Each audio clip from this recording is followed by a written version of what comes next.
Arrived in New Zealand, I felt like I had stepped onto a movie set. The landscapes were so dramatic, so saturated with color, that they almost didn't look real. It's a country where jagged, snow-capped mountains plunge directly into the sea and ancient rainforests teem with birdsong. But amidst all this beauty, there is one place that stands above the rest, a place so magnificent that Rudyard Kipling called it the eighth wonder of the world. I'm talking about Milford Sound. Cruising beneath its towering cliffs and feeling the spray of its waterfalls is a humbling experience that changed the way I see nature. New Zealand is the adventure capital of the world, a place that invites you to be brave. And if you're thinking of going, especially now in 2025, you absolutely should. Here's why. In this complete guide, I'm not just going to show you New Zealand's most incredible sights. I'm going to give you the exact budget, safety tips, and visa information you need to plan your own unforgettable journey into the heart of the long white cloud. And make sure you stay with me until the very end, because I'll reveal the one simple secret that makes any trip to this wild paradise a truly profound and seamless adventure. What is the true soul of a nation that feels like the edge of the world? Is it found in the adrenaline rush of a bungee jump? In the quiet, bioluminescent glow of a hidden cave, or in the warm hospitality of the Kiwi people? Today, I want to take you on a journey into the heart of New Zealand, or Aotearoa. We will look beyond the Middle-earth fame to uncover a profound legacy of indigenous Maori culture, unparalleled natural wonders, and a spirit of adventure that permeates every corner of these two islands. This is the story of New Zealand's heart, a journey into its beautiful story of earth and sky. Hello, my amazing travelers, and welcome to Travel Legacy, the channel where we journey beyond the destinations to discover the enduring stories they leave behind. Before our journey begins, I want to share a few unique facts that help frame the legacy of this incredible nation. New Zealand is one of the last major landmasses settled by humans, which allowed its unique biodiversity to flourish in isolation. It's a land where sheep outnumber people by nearly 10 to 1. It was the first country in the world to give women the right to vote, a legacy of equality that stands strong today. But its most astounding and unique feature remains Milford Sound. Carved by glaciers during the ice ages, this fjord's cliffs rise vertically from the dark waters, creating a landscape so dramatic and prehistoric that it truly deserves its title as the eighth wonder of the world. It is a place where waterfalls cascade from the clouds and nature feels undeniably powerful. Now, before you can experience this incredible nation for yourself, there's a practical first step: the visa. I found the process for New Zealand to be very efficient. Visitors from visa waiver countries like the USA, UK, Canada, and many in Europe must request an NZeTA, New Zealand Electronic Travel Authority, before traveling. It costs a small fee, plus an International Visitor Conservation and Tourism levy, I5L. The process is all online and usually approved quickly. As always, your passport must have at least 3 months of validity beyond your departure date. Always double-check the latest requirements on the official New Zealand immigration website before you travel. With the paperwork sorted, my real journey into Aotearoa could begin. I've chosen 15 places and experiences that I believe truly capture the soul of New Zealand. My journey starts on the North Island. Just north of Auckland, I relaxed in the Bay of Islands, a subtropical paradise where I sailed among 144 islands and learned about the country's founding at the Waitangi Treaty Grounds.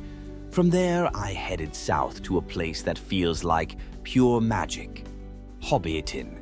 Even if you aren't a Lord of the Rings fan, drinking a cider at the Green Dragon Inn, surrounded by rolling green hills, is a whimsical delight.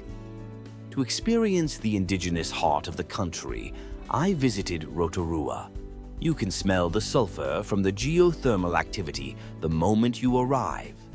Watching a traditional haka performance and sharing a hangi feast cooked in the earth gave me a deep appreciation for Maori culture. Nearby, I drifted silently through the glowworm caves of Waitomo, floating in the dark beneath thousands of tiny blue bioluminescent lights felt like floating through space, utterly unique and serene. For a physical challenge, I tackled the Tongariro Alpine Crossing.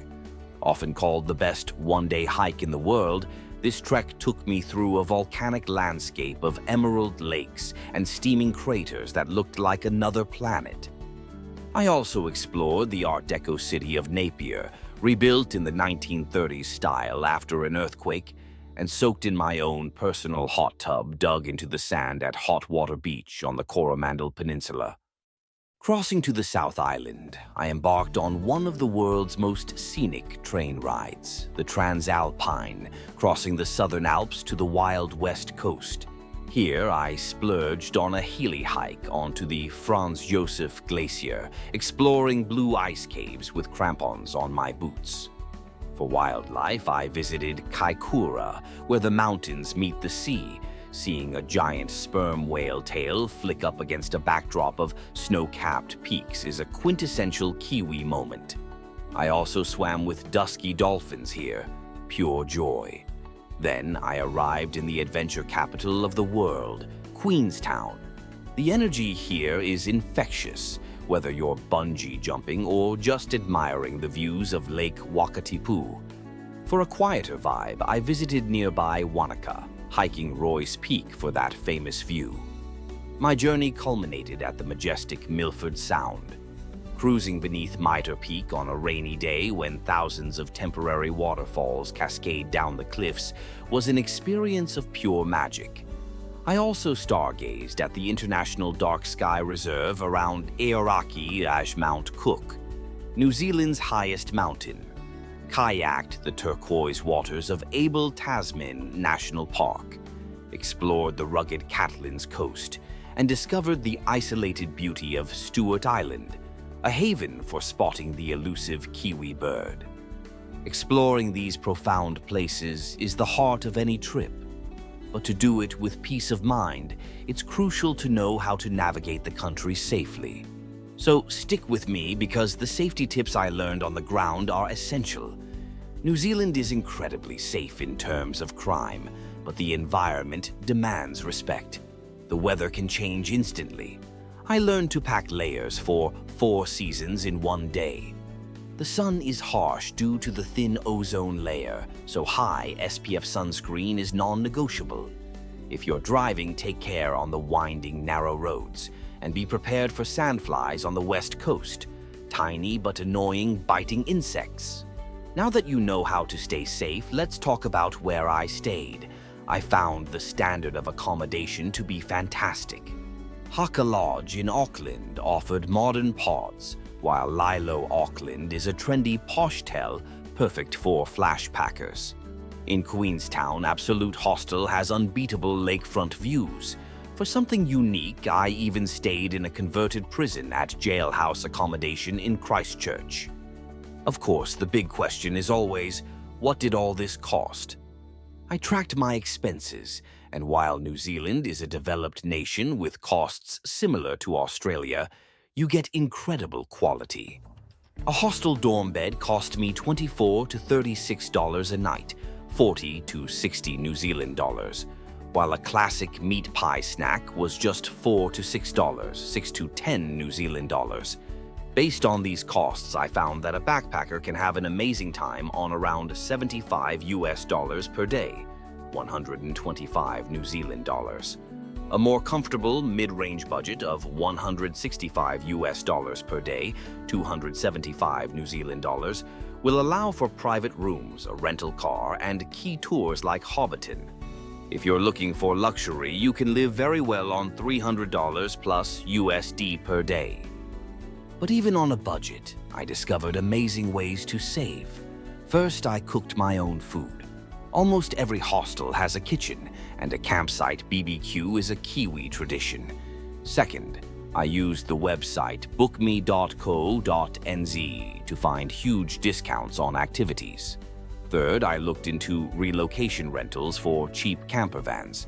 And finally, I remembered that the best things, the hikes and views, are free. With the budget handled, let's talk about how I got around. Renting a camper van is, without a doubt, the best way to see the country. It gave me the freedom to stop at every stunning view. The intercity bus network is also reliable and cheap. To cross between islands, the ferry across the Cook Strait is a scenic journey in itself. And finally, the all-important question: when is the best time to go? Summer, December to February, is peak season, perfect for beaches. My personal favorite is autumn, March to May. The crowds thin out and the weather is crisp and stable.